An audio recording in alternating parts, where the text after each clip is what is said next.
America ইসরায়েলের হামলার জবাবে ইরান এই মুহূর্তে ভয়ঙ্কর প্রত্যাঘাত শুরু করেছে। গোটা মধ্যপ্রাচ্য জুড়ে আলী খামেনি যে হুমকি দিয়েছিলেন, যদি ইরানের উপরে হামলা চালায় ইসরায়েল বা আমেরিকা, ইরান ছেড়ে কথা বলবে না এবং গোটা মধ্যপ্রাচ্য জুড়ে যুদ্ধ বাঁধিয়ে দেবে ইরান। আর সেই রিজিওনাল ওয়ারই শুরু হয়ে গেল আমেরিকা এবং ইসরায়েলের যৌথ হামলার পর। ইরান যে কি ভয়ঙ্কর সামরিক প্রস্তুতি নিয়েছিল এবং ইরানের হাতে যে কি বিপুল সংখ্যক মিসাইল মজুত রয়েছে তারই ইঙ্গিত পাওয়া গেল আজ বেলা 9টার সময়, যখন ইরানে হামলা চালালো আমেরিকা এবং ইসরায়েল মিলিতভাবে, বিনা প্ররোচনায়, বিনা উস্কানিতে। আর তারই জবাবে ইরান 8 ঘন্টার মধ্যেই বিপুল পরিমাণে মিসাইল হামলা শুরু করে ইসরায়েল এবং আমেরিকার যে সমস্ত মিত্র রাষ্ট্র রয়েছে মধ্যপ্রাচ্যে, এবং ইসরায়েলের একাধিক জায়গাকে লক্ষ্য করে বিপুল সংখ্যক মিসাইল ছুড়ে দেয়।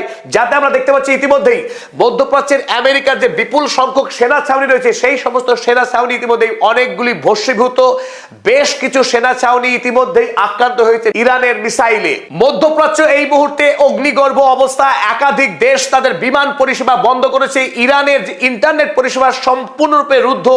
এই মুহূর্তে গোটা মধ্যপ্রাচ্য জুড়ে মানুষ আতঙ্কিত, তারা ঘর ছেড়ে পালাচ্ছে নিরাপদ জায়গার উদ্দেশ্যে। আমরা জানি দুবাই শহরে একাধিক হামলা হয়েছে আবুধাবিতে, হামলা হয়েছে কাতারের দোহা, মধ্যপ্রাচ্যের বাহারিনের একাধিক শহর জ্বলছে। গোটা আরব দুনিয়ার একাধিক রাষ্ট্র এই মুহূর্তে দাও দাও করে আগুন জ্বলছে। আর সেই হুমকি কিন্তু আগেই খামেনি একাধিকবার দিয়েছিল, যারা আমেরিকা এবং ইসরায়েলকে সমর্থন করবে ইরানের বিরুদ্ধে যারা ষড়যন্ত্র করছে, যে ইসরায়েল এবং আমেরিকা রাষ্ট্র, সেই আমেরিকা এবং ইসরায়েল রাষ্ট্রের বন্ধুদেরকে ছেড়ে কথা বলা হবে না, তাদেরকে উচিত শিক্ষা দেওয়া হবে।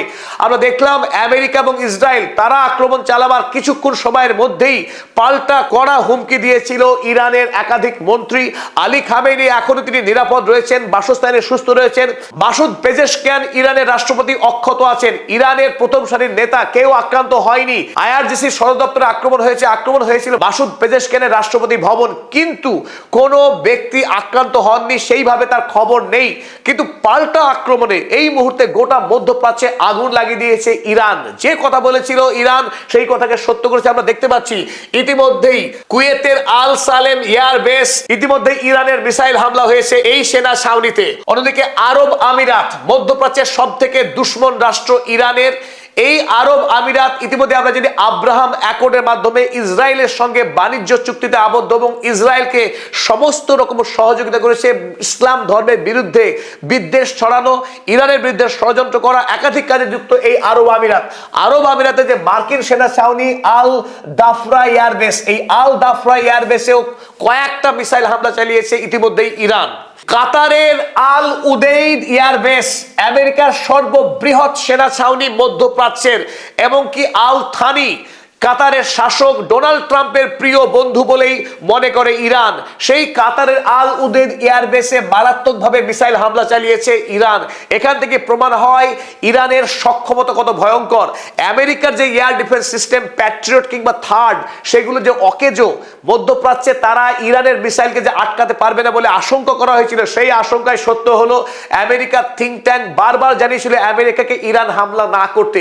ইরান হামলা করার পরিণাম যে মারাত্মক হবে সে কথা সেনাকর্তা জেনারেল ড্যানিয়েল কেইন তিনিও জানিয়েছিলেন। সকলের পরামর্শকে উপেক্ষা করে মার্কিন প্রেসিডেন্ট ডোনাল্ড ট্রাম্প যখন আক্রমণ করলো ইরান, তার পরিণাম যে ভালো হবে না সেটা ইতিমধ্যেই প্রমাণ দিয়েছে ইরান একাধিক হামলা চালিয়ে। চলুন দেখে নিই এই ভিডিওতে মধ্যপ্রাচ্যের কোন কোন দেশের মার্কিন সেনা কি ভয়ঙ্কর ভাবে আক্রান্ত হয়েছে ইরানের মিসাইল হামলায়। তবে এই ভিডিওতে আপনাদেরকে যেটা আপডেট দিতে চাই, ইতিমধ্যেই ইরান সাকসেসফুলি, সফলভাবে ইসরায়েলে একাধিক জায়গায় মারাত্মকভাবে মিসাইল হামলা চালিয়েছে।